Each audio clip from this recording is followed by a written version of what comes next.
বিসমিল্লাহির রহমানির রহিম।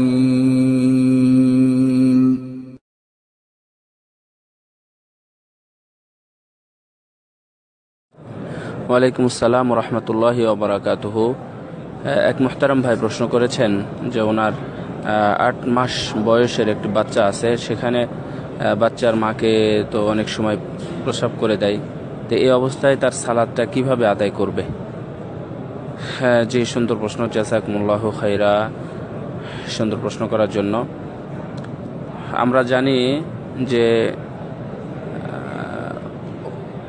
পেশাব পায়খানা এটা অপবিত্র জিনিস, এবং যখনই কোনো কাপড়ে পড়ে সে কাপড় পরে অন্তত সালাত আদায় করা যায় না। সেটা যে কোনো অবস্থাতেই হোক না কেন, সেটাতে যদি পেশাব পায়খানা পড়ে থাকে, অর্থাৎ অন্য কাপড়ের উপস্থিতিতে যদি এমনটা ঘটনা ঘটে থাকে, তাহলে সেই কাপড় পরে সালাত আদায় করা যাবে না, সেটা নিজের পেশাবই হোক আর অন্যের পেশাবই হোক।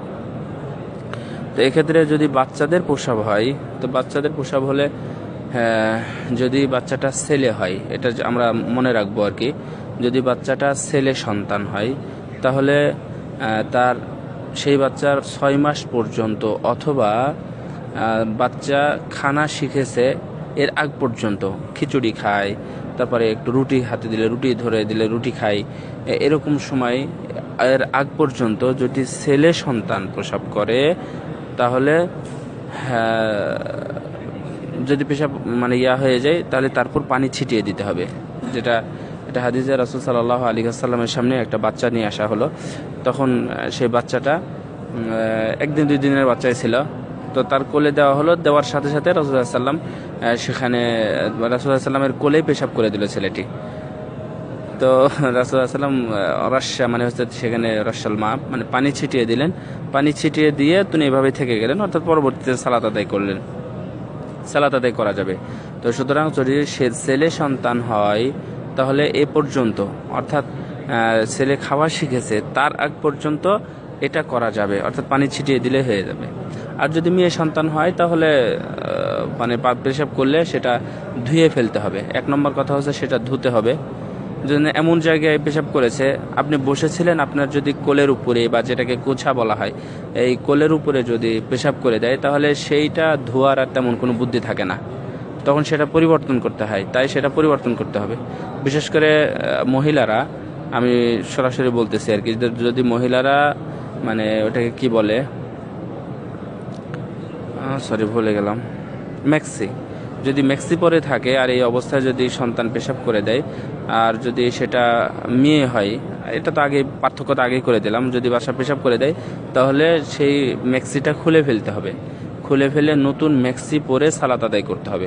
এক্ষেত্রে আমি আপনাদেরকে একটা পরামর্শ দিতে পারি যে যাদের এ ধরনের বাচ্চা আছে, অন্তত ছেলে সন্তান হলে 6 মাস থেকে নিয়ে মোটামুটি 1-1.5 বছর পর্যন্ত, অথবা মেয়ে সন্তান হলে প্রথম থেকে নিয়েই, অর্থাৎ 30-40 দিন পর থেকেই যখন সালাত আদায় করবে, সালাতের জন্য একটা নির্দিষ্ট পোশাক যেন সবসময় থাকে।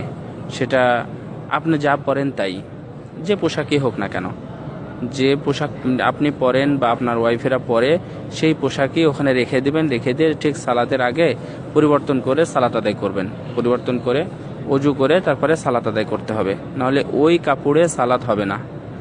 আশা করি বুঝতে পেরেছেন।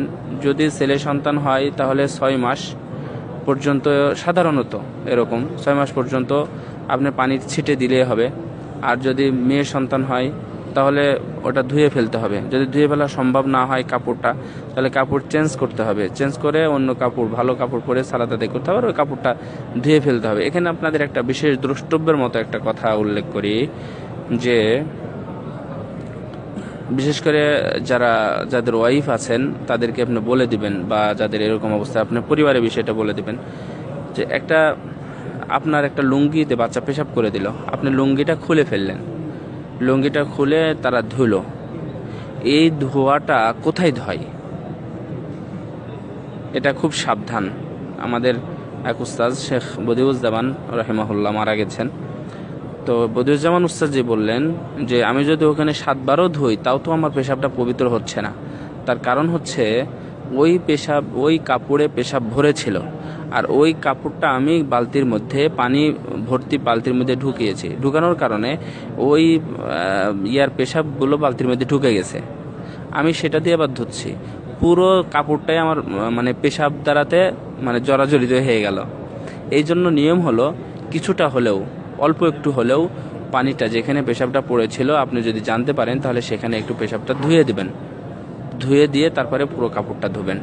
আশা করি বুঝতে পেরেছেন। মানে বদনার মতো, যেমন বদনা আছে, নল আছে, অথবা ট্যাপ আছে, যেটা ট্যাপ যদি থাকে ট্যাপ ছেড়ে দিয়ে একটু ধুয়ে নিয়ে তারপরে কাপড়টা ধুবেন, তাহলে পুরো কাপড়টা ইনশাল্লাহ পেশাব মুক্ত হবে। এই আর কি, আশা করি বুঝতে পেরেছেন। জাযাকুমুল্লাহ খাইরা।